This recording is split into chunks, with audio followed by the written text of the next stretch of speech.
현대자동차의 대표 다목적 차량 스타리아가 드디어 전기차로 공식 등장했습니다. 바로 더 뉴 스타리아 EV입니다. 그동안 스타리아는 패밀리카부터 비즈니스, 캠핑까지 활용 범위가 매우 넓은 모델로 자리 잡아왔는데요. 여기에 전동화가 더해지면서 상품성은 한 단계 더 진화했다고 볼 수 있습니다. 오늘 영상에서는 더 뉴 스타리아 EV의 주요 변화는 물론 출시 일정과 예상 가격까지 한눈에 정리해 드리겠습니다. 같이 한번 살펴보시죠. 현대차는 현지 시각으로 1월 9일 벨기에 브뤼셀 엑스포에서 열린 2026 브뤼셀 모터쇼를 통해 스타리아 EV를 세계 최초로 공개했습니다. 이번 공개는 대형 MPV 라인업에 전기차 모델이 추가되었다는 점에서 의미가 있으며 스타리아 라인업의 전동화 확장을 공식화한 사례로 볼 수 있습니다. 외관 디자인은 기존 스타리아가 추구해온 인사이드 아웃 디자인 철학을 기본으로 유지하면서 전기차 모델에 맞춘 일부 디테일이 추가되었습니다. 전면부에는 하나의 수평 라인으로 구성된 심리스 호라이즌 램프가 적용되어 기존 모델과의 통일성을 유지하고 있으며 전기차 특성에 맞게 그릴 영역을 단순화하고 공기저항 저감을 위한 외장형 액티브 에어 플랩이 적용되었습니다. 충전구는 전기 모델 ST1과 마찬가지로 전면부에 위치해 디자인적으로는 정돈된 인상을 주지만 실제 사용 환경에서는 주차 상황에 따라 어느 정도 불편함이 예상되는 부분입니다. 측면과 후면부에서는 EV 전용 17인치 휠이 새롭게 적용되었습니다. 해당 휠은 공력 성능을 고려한 디자인으로 대형 MPV 특유의 부피감을 시각적으로 다소 완화하는 역할을 합니다. 전체적인 외관 구성은 기존 스타리아의 실루엣을 크게 변경하지 않으면서도 전기차 모델임을 구분할 수 있도록 최소한의 차별화를 둔 형태입니다. 실내 공간은 스타리아의 핵심 경쟁력인 공간 활용성이 그대로 반영된 부분입니다. 내연기관 모델과 동일한 전장 5255mm, 휠베이스 3275mm에 달하는 차체를 기반으로 전기차 전용 설계를 적용하면서 바닥이 평평한 플랫 플로어 구조를 구현했습니다. 이로 인해 2열과 3열의 레그룸과 이동 동선이 개선되었고 장시간 탑승 시의 편의성도 함께 향상되었습니다. 7인승 모델에는 릴렉션 시트가 적용돼 안락함을 강조한 구성이며 9인승 모델은 다인원 이동에 초점을 맞춘 실용적인 좌석 배치를 갖추고 있습니다. 현재는 유럽 시장 위주로 공개된 상황이지만 국내 시장에서는 기존 스타리아와 마찬가지로 11인승이나 15인승과 같은 다양한 승차 구성의 추가 가능성도 예상됩니다.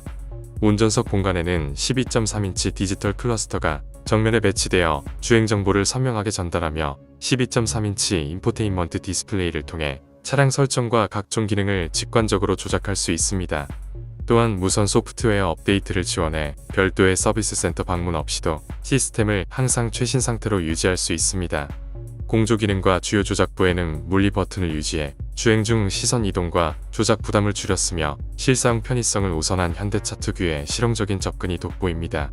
스타리아 EV에는 V2L 기능도 적용되어 차량의 고전압 배터리를 외부 전원으로 활용할 수 있습니다. 이를 통해 캠핑이나 야외 작업 환경에서 전자기기나 전동 공구를 사용하는 등 다양한 활용이 가능해집니다. 또한 전 좌석에 100W 출력의 USB-C 충전 단자가 배치되어 있어 다수의 탑승자가 동시에 스마트 기기를 충전할 수 있도록 구성되었습니다. 이제 많은 분들이 가장 궁금해하실 전기 파워트레인 사양을 살펴보겠습니다. 더 뉴 스타리아 EV에는 84kWh 용량의 4세대 배터리가 탑재됩니다. 대형 차체와 다인승, 적재 활용까지 고려해야 하는 MPV 특성을 감안하면 비교적 여유 있는 배터리 용량을 선택한 것으로 보입니다. 현대차는 WLTP 기준 최대 400km 이상의 주행 거리를 목표로 개발했다고 밝힌 바 있으며 실제 주행 환경에서는 사용 조건에 따라 주행 가능 거리 차이가 발생할 것으로 예상됩니다. 기술적으로 가장 눈에 띄는 부분은 800V 고전압 시스템의 적용입니다. 기존에는 아이오닉 5, 아이오닉 6 등 전용 전기차 라인업에 주로 적용되던 기술로 스타리아 EV에도 동일한 전압 시스템이 적용되면서 충전 성능이 크게 향상되었습니다. 초고속 충전기 사용 시 배터리 잔량 10%에서 80%까지 충전하는데 약 20분이 소요되는 것으로 안내되고 있으며 이는 대형 전기차로서는 비교적 짧은 충전 시간에 해당합니다. 장거리 이동이나 업무용 활용 시 충전 대기 시간을 줄일 수 있다는 점은 실사용 측면에서 의미 있는 장점으로 볼 수 있습니다. 구동 성능은 전륜에 탑재된 전기 모터를 기준으로 최고 출력 160kW, 약 218마력, 최대 토크 350Nm 수준입니다. 절대적인 가속 성능보다는 차체 크기와 적재 중량을 고려한 안정적인 주행 성능에 초점이 맞춰진 수치로 해석할 수 있습니다. 전기차 특성상 저속부터 최대 토크가 발휘되기 때문에 다인승 탑승이나 화물 적재 상황에서도 비교적 여유 있는 출발과 가속이 가능할 것으로 보입니다. 또한 제동 기준 최대 2000kg의 견인 능력을 확보해 트레일러나 소형 카라반 견인 등 확장된 활용도도 함께 제시하고 있습니다. 출시 일정과 관련해서는 현대차가 2026년 상반기부터 한국과 유럽 시장을 중심으로 순차적인 판매를 계획하고 있습니다. 국내 시장의 경우 2026년 2월 전후 양산이 시작될 것으로 예상되며 일정이 계획대로 진행될 경우 4월 전후 정식 출시 가능성도 거론되고 있습니다. 유럽과 한국을 주요 시장으로 동시에 공략한다는 점에서 스타리아 EV가 단순 파생 모델이 아닌 전략 차종임을 엿볼 수 있습니다.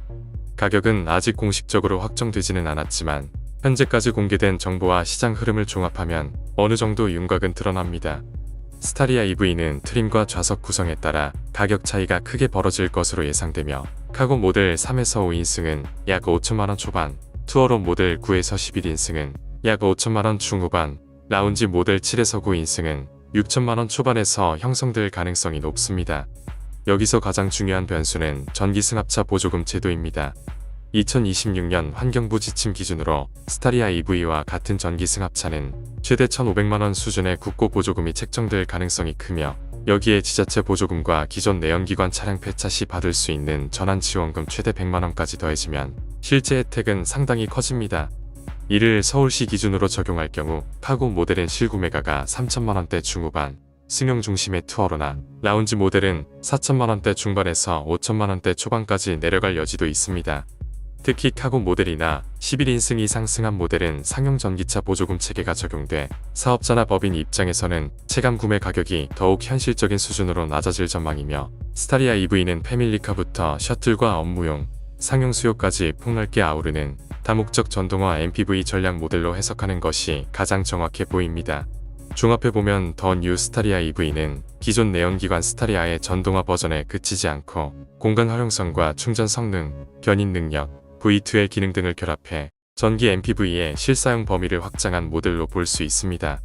전기차는 소형이나 세단 위주라는 기존 인식에서 벗어나 대형 다목적 차량에서도 충분한 실효성을 갖출 수 있음을 보여주는 사례가 될 가능성이 있습니다. 향후 국내 출시 사항과 최종 주행거리, 그리고 확정 가격 정보가 공개되는 대로 보다 구체적인 분석이 가능할 것으로 보이며 관련 소식은 추가로 정리해 전달드리겠습니다. 오늘 전해드린 스타리아 EV 정보가 차량 선택이나 향후 계획에 참고가 되셨기를 바랍니다. 오늘 영상이 도움이 되셨다면 구독과 좋아요, 알림 설정 꼭 부탁드립니다. 이상 케빈 아빠였습니다. 시청해주셔서 감사합니다.